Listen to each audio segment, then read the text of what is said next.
when I say success, I'm not talking about money. Like financial, like success is a part of it, but there's spiritual success. Yeah. There's emotional success. There is cultural success, and that's following passion. And so, like, as long as people are doing that, they are going to be successful.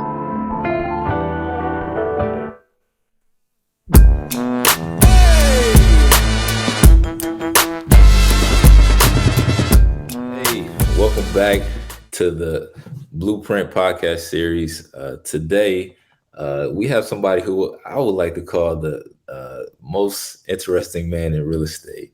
Somebody who's I would like to consider a friend. Somebody who's giving me some great advice, and really forced me to change my perspective on how I see things and how I see a lot of my goals. So without further ado, I'd like to introduce to you Gene Kansas. I wish I had some hand claps in Hey, here. man, thank you for having me.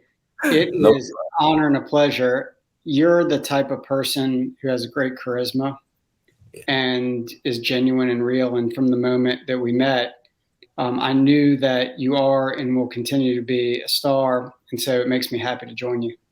man, thank you, Gene. I appreciate it. I'll pay you later. I'll pay you later on. But man, thanks. I really appreciate that. And let's kind of just hop right in. One thing that I know about you, and we talked about this when I first met you. You, like so many other people I meet in Atlanta, are not from Atlanta.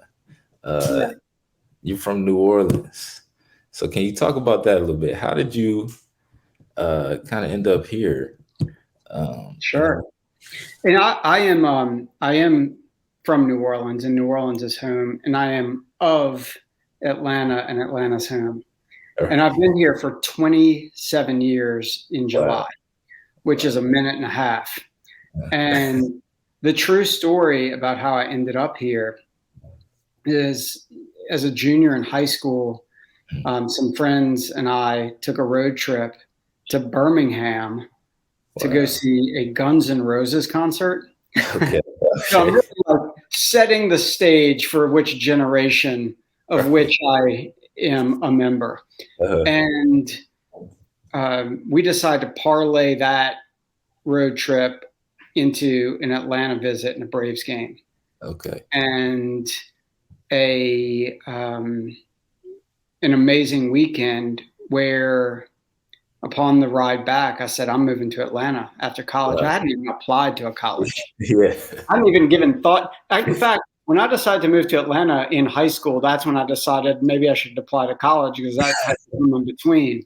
Yeah. I instantly fell in love with the city, in part because coming from New Orleans, which is an amazing place, it's got its own, food, its own music, its own language. Yeah. Certainly a unique culture. It's small. Right. I came to Atlanta, and what I saw was a big city that was kind of just getting into a real groove with the Olympics not too far off. Yeah. And at the time, it was kind of like the Wild West. Yeah. Like, it was wide open. Mm-hmm. And I wasn't thinking about business. I was thinking about fun. Right. I ended up going to the University of Arizona, which was a great school. I started entrepreneurship there. Right. And the way that I got there, I was fortunate and my sister too.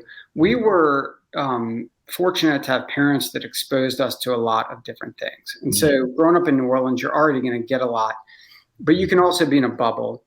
And going to a primarily white private school in uptown New Orleans could certainly be a bubble. Our parents got us out. I mean, we were everywhere. We knew everyone, every kind of stripe. So I'm talking about alligator wrestlers. I'm talking about, chefs. I'm talking about zookeepers. I'm talking about the people that ran the zoo, musicians, artists. It was pretty amazing. Wow. And one of the things that we also got to do was go to summer camp. Mm-hmm. So, I would say that I've had a lot of privilege in my life. Mm-hmm. And hopefully that's not the stigmatized version of privilege. I'm talking about being exposed to a lot of different things. Right. And some of those don't cost a dime. And some of them, like summer camp did. Yeah. But in any event, like I went, and the kind of coolest counselor at the camp had gone to the University of Arizona, which is how I made the decision to go there. Yeah. So there's this theme developing, which is I make major life decisions based upon almost nothing. Yikes. Yeah. And so after college, I came here, and not only did I not have a job, I had not even thought about getting a job. I just thought I'll figure it out.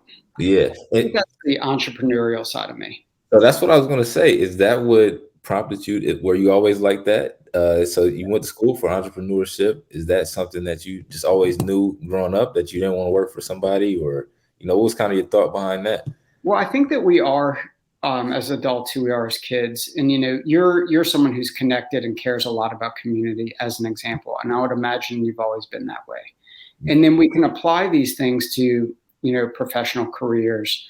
This show is a good example. You like learning, you like talking, you like connecting, right? Well, I've always been a writer, and I also have always been an entrepreneur, and I've also always been a historic preservationist. Now, some of these that I didn't know the names of because I was a kid. So I remember exactly where I was and what I was doing when I heard the word entrepreneur. I had already been this. I mean, I was the kid, John, that was like selling wholesale lemons and sugar to the lemonade stand kids. Wow. That type of thing. I'm like, a bunch of lemons. They need lemons. So anyway, but I was at a friend's house. And this was in middle school, and his dad wasn't kind of dressed like the other dads, and he wasn't like, he was home early and he was doing all kinds of different things. And I was like, what does your dad do? And this friend said he's an entrepreneur. And I was like, I don't know what that means, but I know I want to try to do that. And unbeknownst to me, I was already kind of on my way. Wow. And, in terms of historic preservation, I didn't know that I was a historic preservationist. I knew that I had an appreciation for history and culture. And when Hurricane Katrina hit New Orleans and you see your city and your home destroyed, I can promise you learn really quickly and really meaningfully what's important. Wow. And that has a lot to do with the history and culture and people that make cities alive and relevant. And I knew that I wanted to be a part in saving that, and I'm fortunate to be able to do some of that here in Atlanta. Well, and kind of jumping around a little bit and staying there at the same time, what was that like because everybody's not, for instance, for me, I come from a real blue collar Midwest family. And when you say entrepreneurship, growing up back then, it was kind of like, but you need to go get a job, and so I'm curious to know, like, what was that like for you?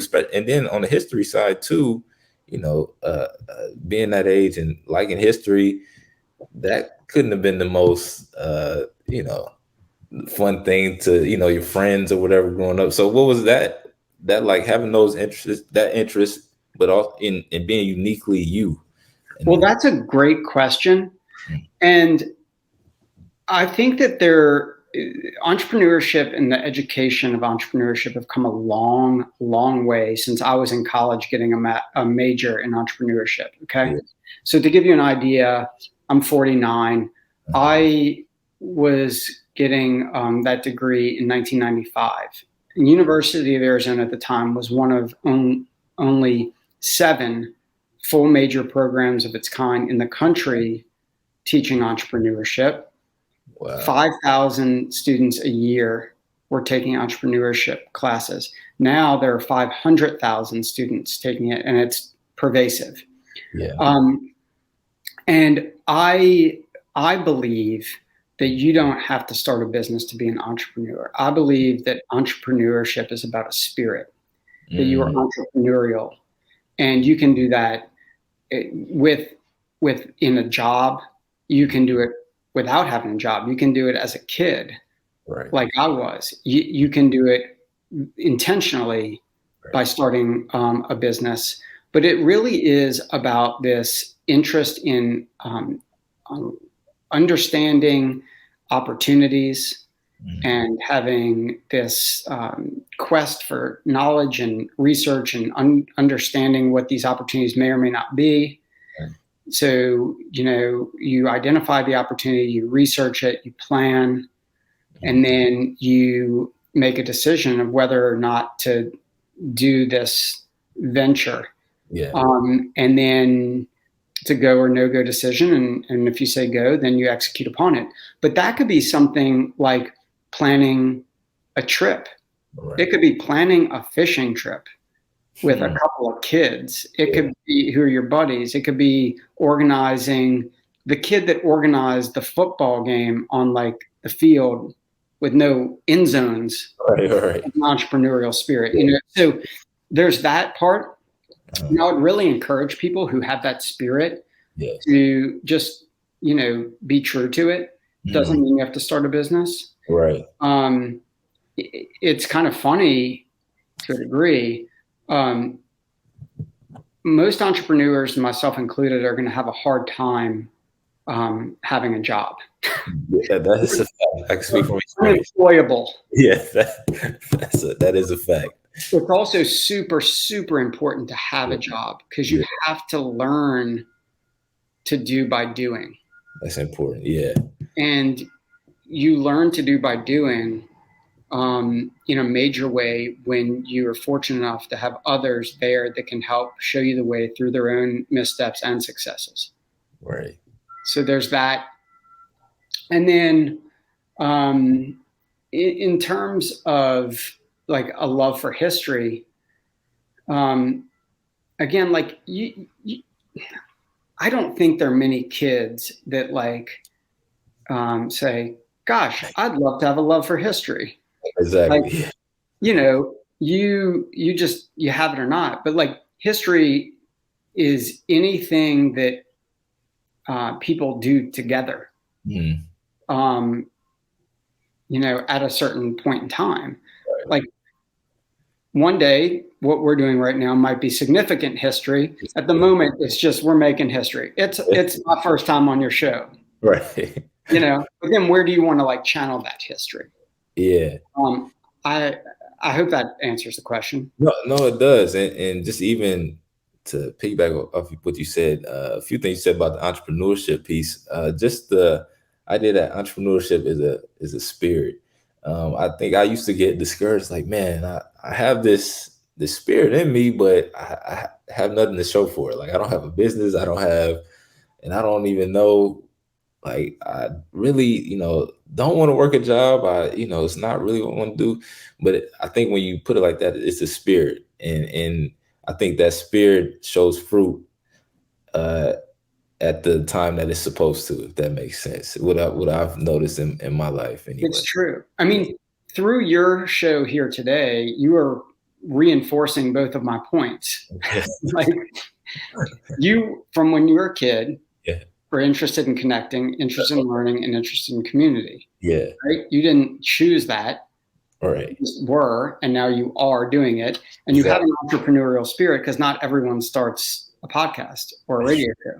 Yeah. Thank you for helping prove my point. No problem.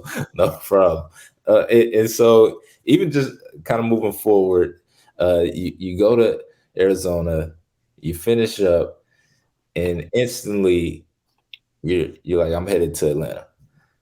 Right. And so and so you head to Atlanta and you get here, and by the way, y'all, don't do that. Okay? Have the job first.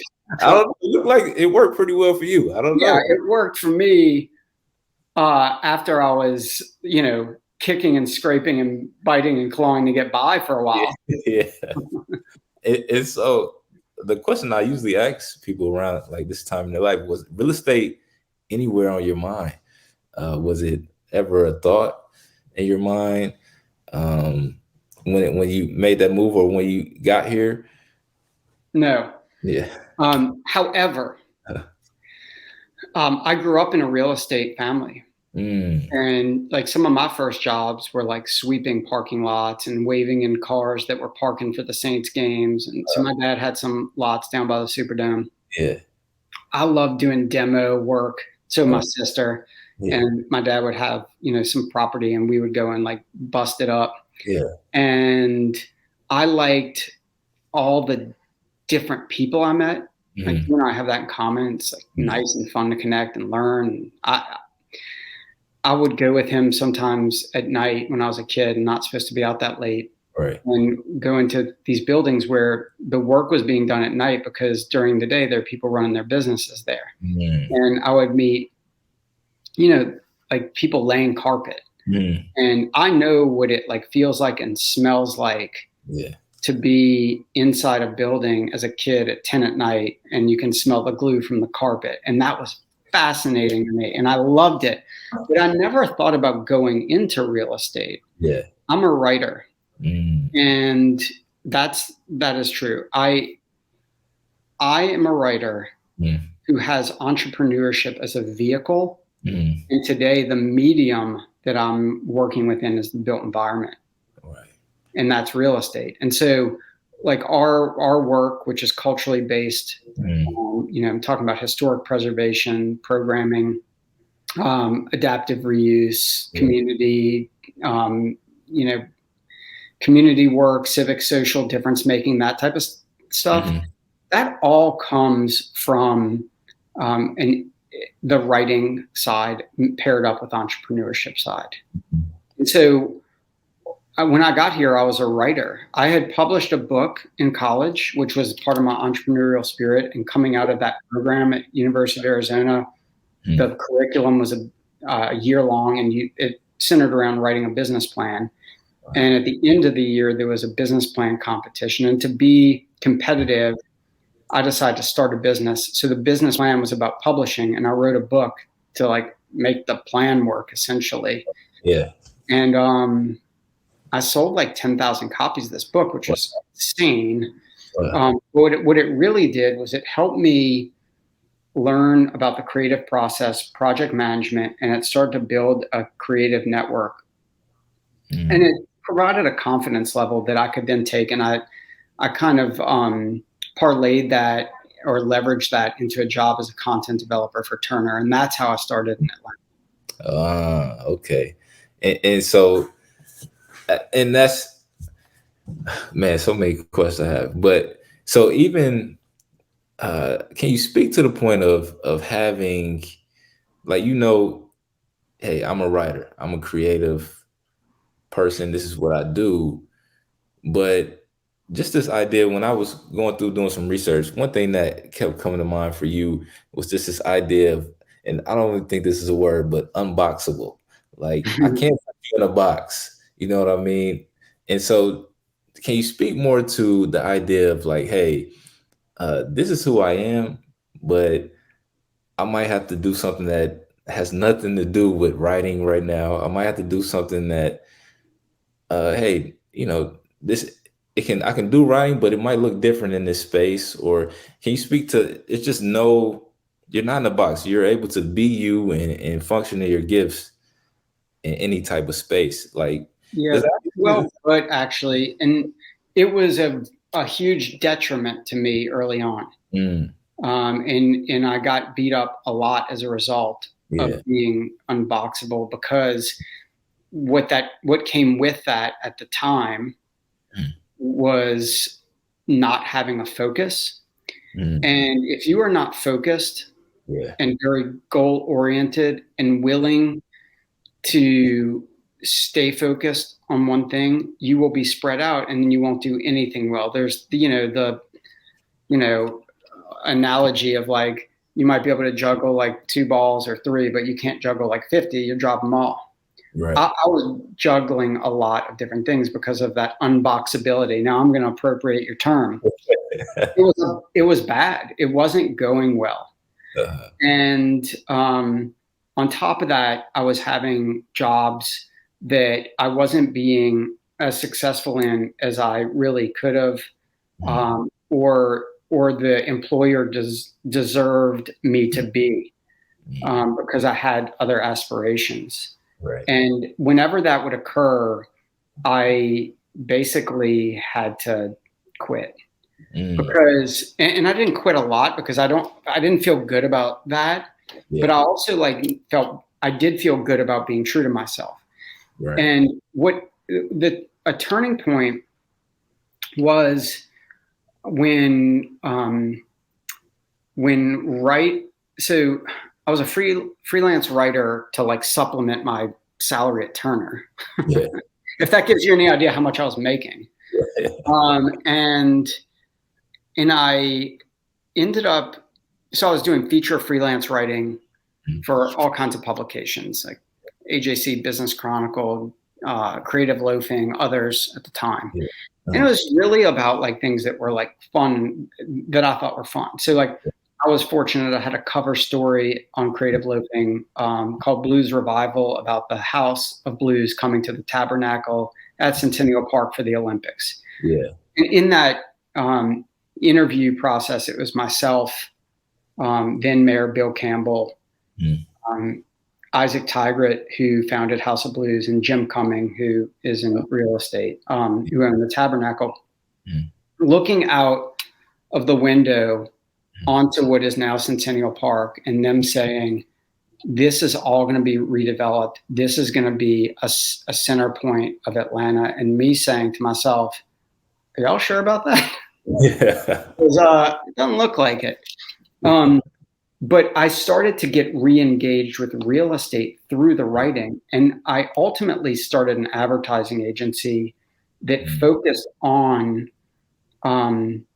the marketing of real estate, but not from your typical, like, here's how many square feet, here's the type of countertop. And this is where the unboxable, I think, or I might call it imaginative side, paid off, because I was bored of that type of real estate marketing.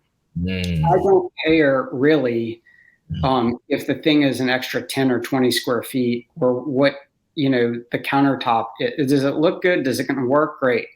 Where can I get a cheeseburger close by?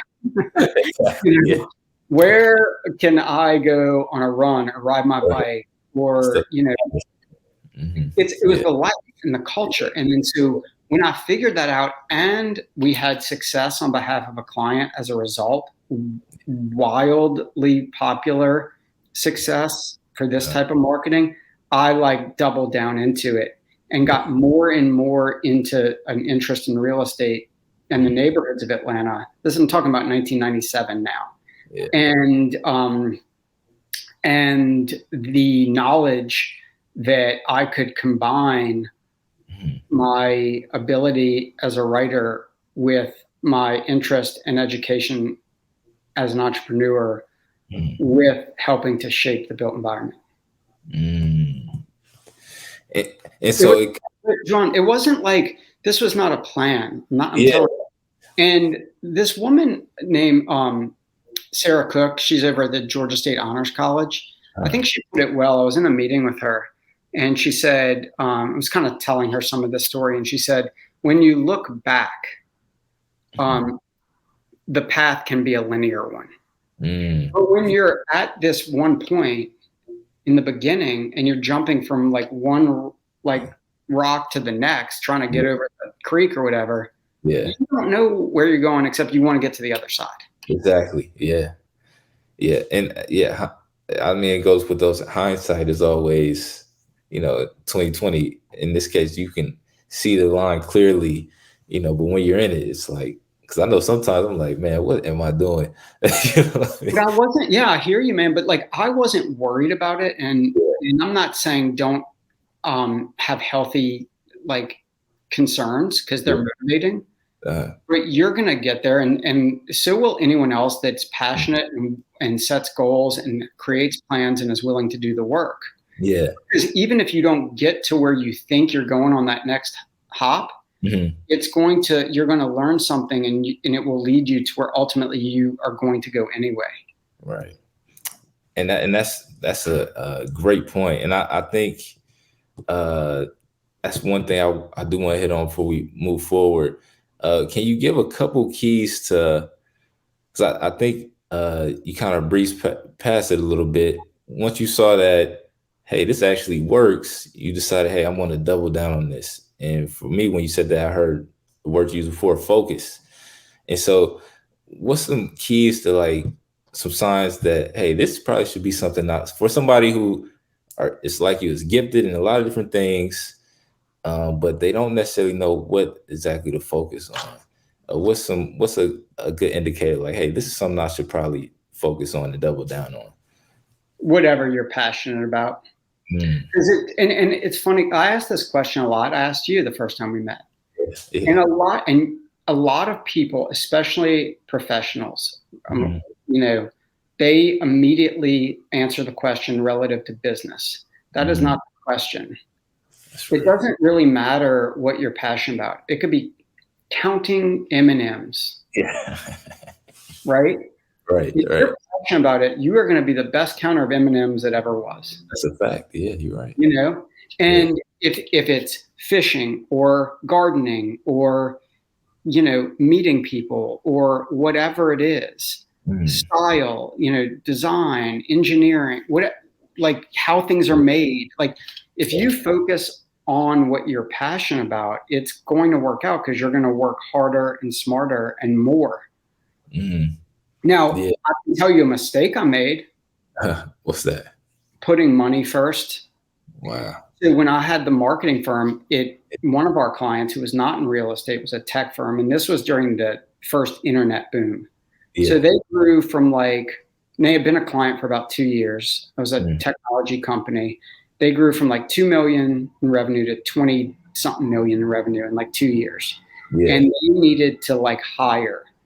And you see it a lot right now coming out of this pandemic, or even during the pandemic, of the labor shortage. Yeah. Well, imagine having a company that within a span of 2 years grows more than 10 times its size. How many people you need to hire, and you need to get the right people. Yeah. So they wanted to have our entire company become their internal marketing department. And so it was kind of like an acquisition to hire. Yeah. And it was a lot of money for a kid, basically. Yeah. And I took it, and I had stock options, a lot of them. Yeah. And I had not yet grasped the term of vesting, which is an important term to grasp if you're ever selling a company. And I went for the money, and I got into a job that I was not happy in. And at the 1 year anniversary of that, with 4 more years to go before any of the stock options had any value whatsoever, I said, I can't do it. Wow. I don't see this as success. Yeah. Fine, I've got some money. Yeah. But I'm not successful because I'm not finding joy and happiness, and I don't want to be here. Yeah. And I left. And again, I hadn't learned the lesson yet. Don't go from one job to not having a job if you can help it. Have the next job. Yeah. Then leave the job. Move to a city without a job. I've learned that too. Yeah. Because the bills keep coming. Yeah, for sure, they don't stop at all. So that was rough. Yeah. And but it helped me focus on what's important, which are the things that I'm passionate about. And so when we move. The answer is focus on what you're passionate about. And I think we hear that a lot, especially my generation. We hear that a lot. But with that, a lot of times comes risk. Sometimes with that, it's very uncomfortable sometimes to do that and not take the safe route. You know what I mean? That's right. We'll start counting the onions at night first. Exactly. That's a great point. And so just moving forward as we kind of move towards the end, you leave the Can I just mention something on that though? Yeah. One of the other obvious parts about entrepreneurship, it's inherent risk. And you have to that's why it's important to have a plan and to really research it. And then you have to be very honest with yourself and not do something just because you are passionate about it. If the numbers don't work or the timing's not going to work, look, you might want to have been a restaurateur in February of 2020. But when March of 2020 came around, you might want to think about going to open a restaurant at that time. You might do other things to prepare. Focus on the menu, focus on the process, focus on where it's going to be. I'm not saying give up on your dreams. I'm saying be honest and do it when it's the right time to the best of your ability. That's a good point. Timing is important. And I spoke with that in my past episode with Mark Pollock. And he said he's a good guy. He said the most important thing in real estate is not location, it's timing. I like that. I have another most important thing. What is it? I have a first most important thing. Okay. Although timing's really good and Mark's really smart, I need to spend some time thinking about this. I think before, location's super important.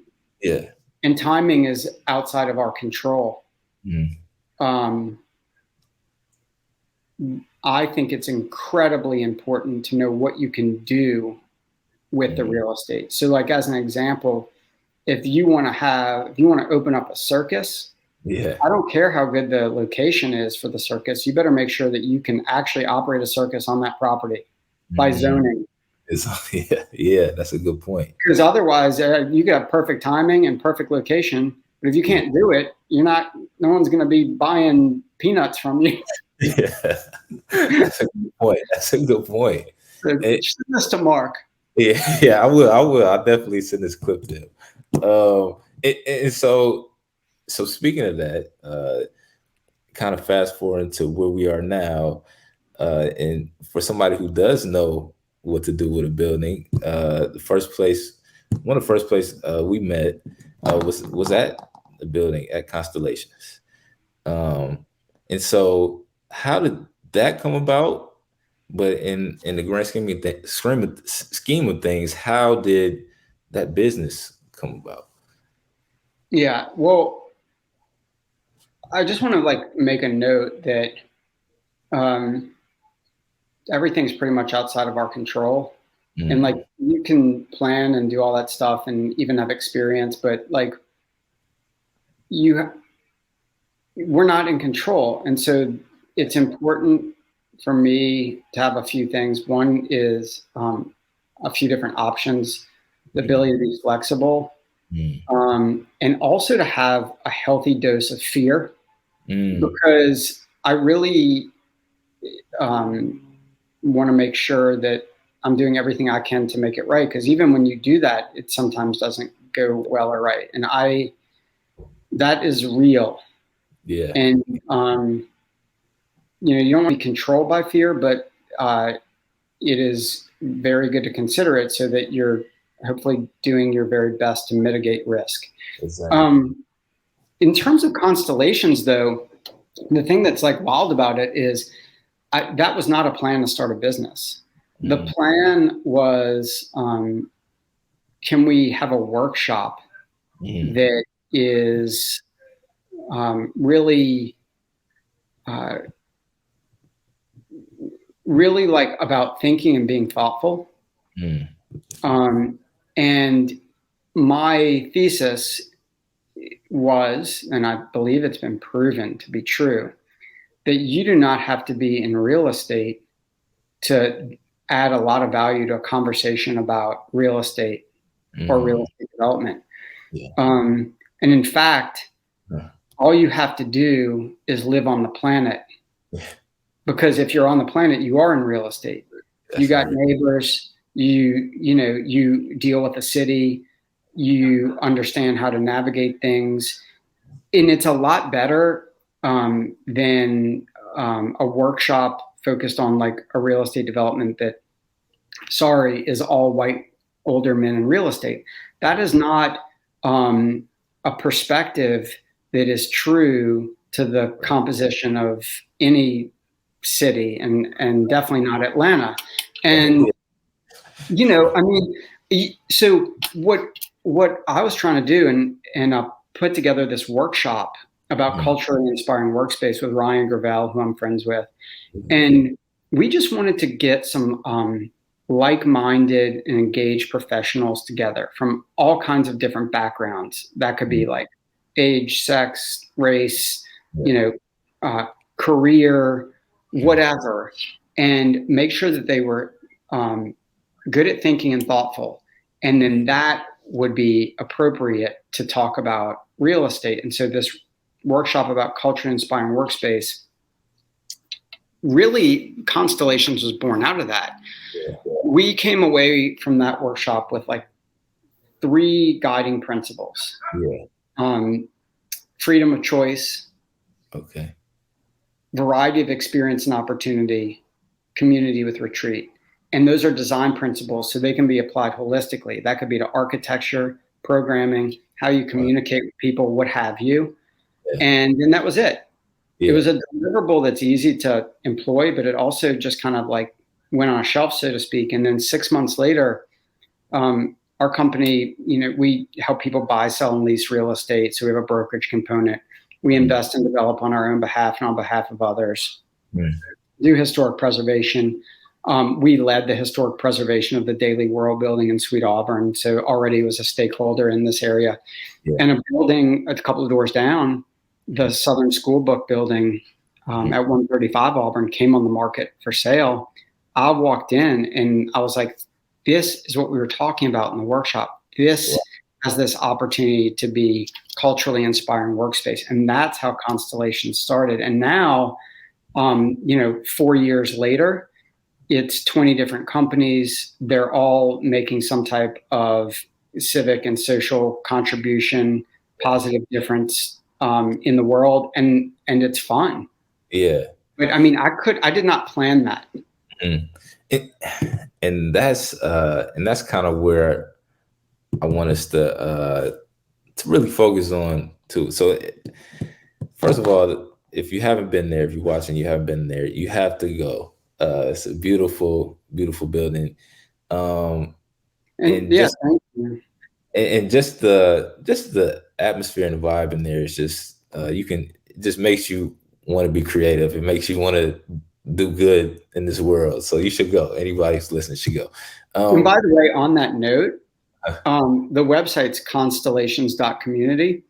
And we have a happenings membership, which is free to join, and all of our events are free and open to the public. I mean, there's a capacity, but so like when you're saying, hey, you should go, like people can really go. Just I'm a happenings member. Definitely, I'll add that in a link there in the info. And so even just staying there, one of the main reasons I wanted to get you on the show, I told you this before, is that you have figured it out. We gotten to the point of the story to where it seems like everything has finally kind of came together to where you're able to exist, but also use a lot of your gifts and get paid to do it. And so as we get close to wrapping up, my question is, number one, what does that feel like? But then number two, do you even feel that way? Do you feel like you're able to use every gift that you have, or is there some components that you might not be able to use, or do you feel restricted in any way? I do feel fortunate to have been successful and to also have learned a lot.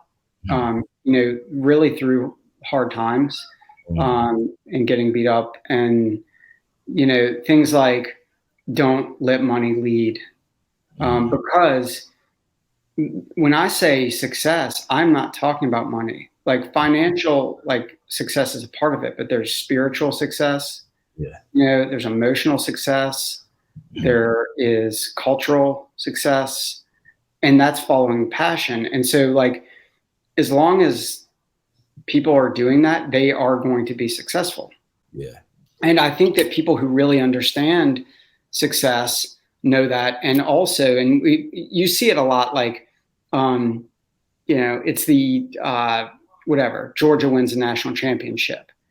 Anyone that's been on a national championship team or a winning team of any type, when they say it was a whole team effort, they actually mean it.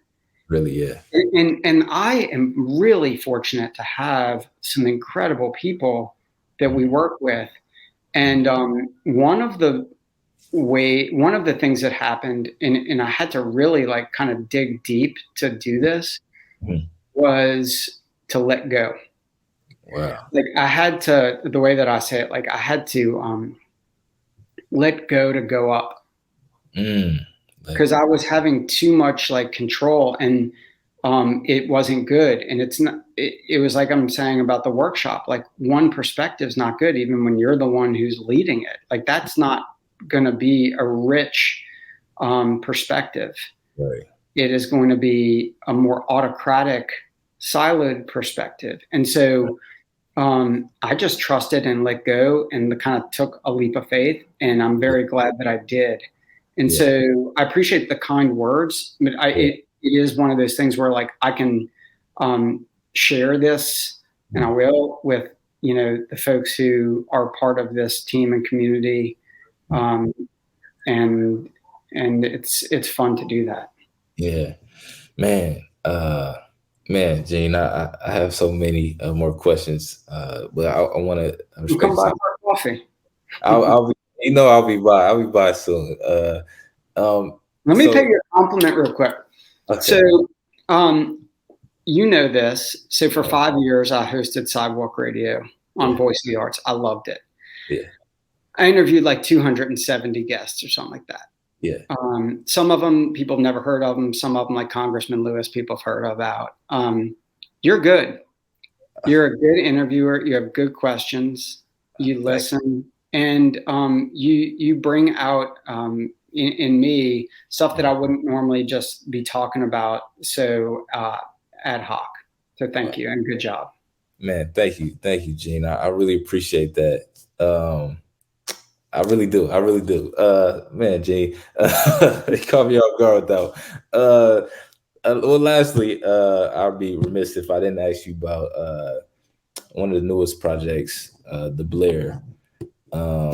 Just can you speak on that? What was kind of one thing that I did we didn't get to touch on, but you have a vision for things. When you walked into Constellations, before you did anything to it, it seems like you had a vision, and you were able to see, just like the developers of Centennial Park.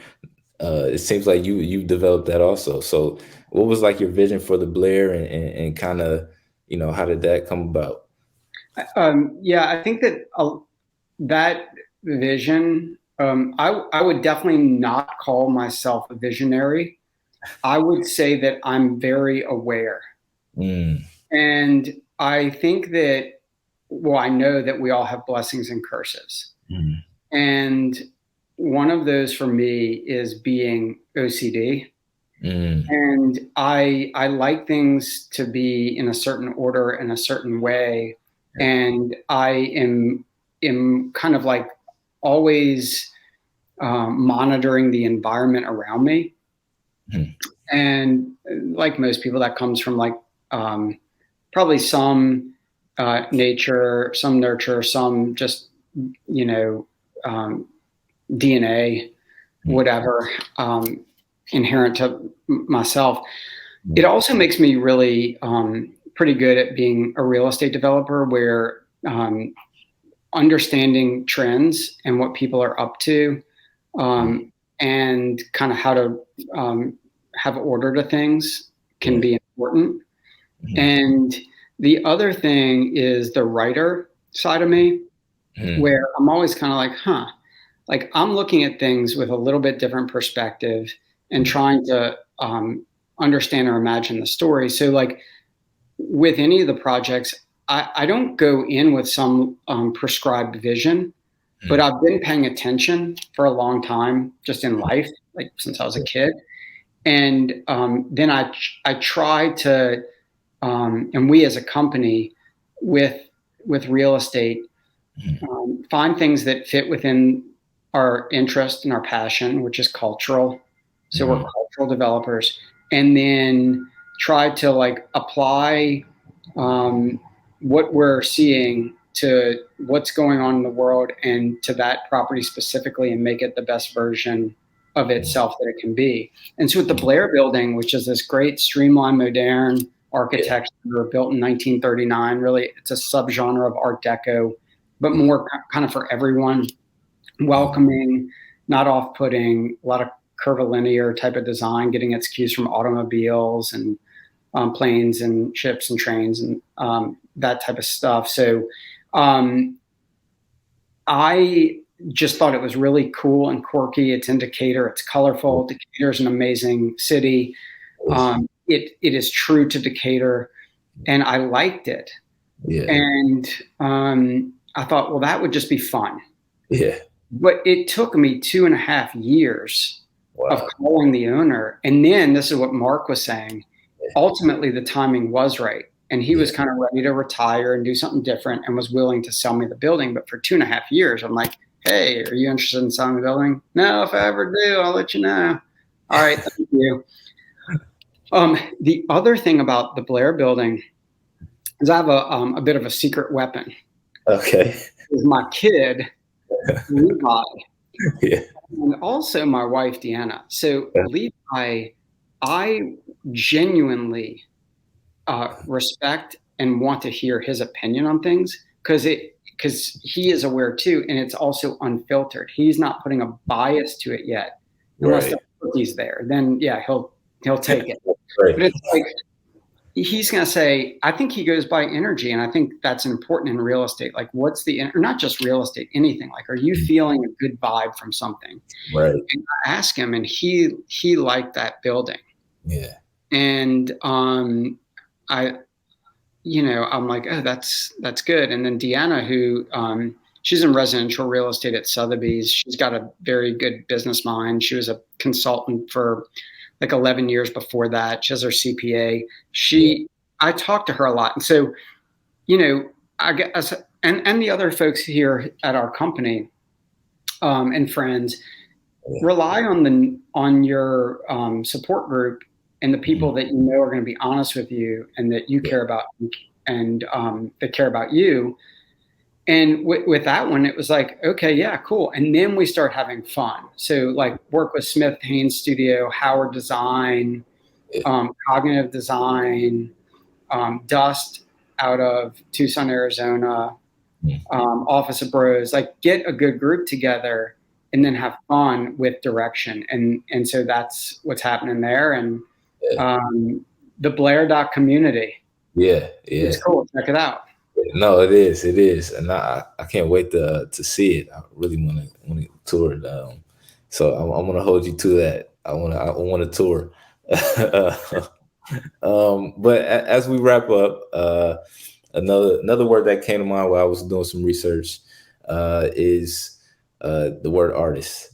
And I consider you an artist, especially in the real estate space. And so that was kind of how this podcast was created from the name of this podcast was created. It's called the Blueprint Podcast by one of my favorite artists, Jay-Z. And so in closing, I ask all my guests this: if you had to name your album of your life right now, currently, to where you are now, what would be the name of your album? Okay. I might need a second to think about this because I want to give you a real, genuine answer. But I will say that as an entrepreneur, I hold other entrepreneurs like Jay-Z and a lot of folks from the hip hop world in high regard, because being an entrepreneur is not easy. Yeah. And the things that some of those icons had to overcome to get to where they are is astounding. Yeah. And being an entrepreneur is wonderful in that it gives a great amount of accountability and flexibility. You know, so you have to be responsible, but you can also kind of do your own thing. Right. And it is also lonely. So like you can be in like your like a real tough day and be alone, or it can be like a super high and be alone. And so I really like Jay-Z on, you know, as an artist, but also just as an entrepreneur. I don't know what the name of the album is, but I think that I'm still on volume 1. Okay. And I do have some other things that I want to do, and one of those is to teach, and specifically entrepreneurship in the creative and cultural classroom, because it's unfortunate that someone loves some track that they may choose, and that, going back to the beginning of the show, that might be history, right? That might be the culinary like route, or that might be sculpting, or it might be you know, being a doctor or a lawyer or an architect. Yeah. There are so many people who, just because they happen to love something, are being devoid of a business education. Right. Because higher education hadn't like clued into the fact that everyone goes into business. Yeah, exactly. And we need more people who are on that cultural side of life to have the business education, because it's a great representation and it's fun. And so that might be volume 2. But right now, I'll have to get back to you. I'm on volume 1. Okay. All right. Volume 1. We'll just leave it there. Volume 1. Well, thank you, Gene. I really appreciate this. I always enjoy talking to you.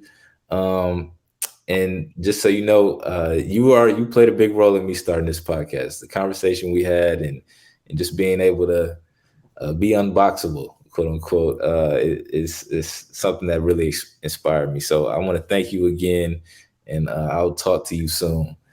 Oh man, thank you. That is that makes me feel really good and happy and proud. For sure. And I'm very appreciative that you had me on the show. Thank you so much. For sure. Thank you, Gene.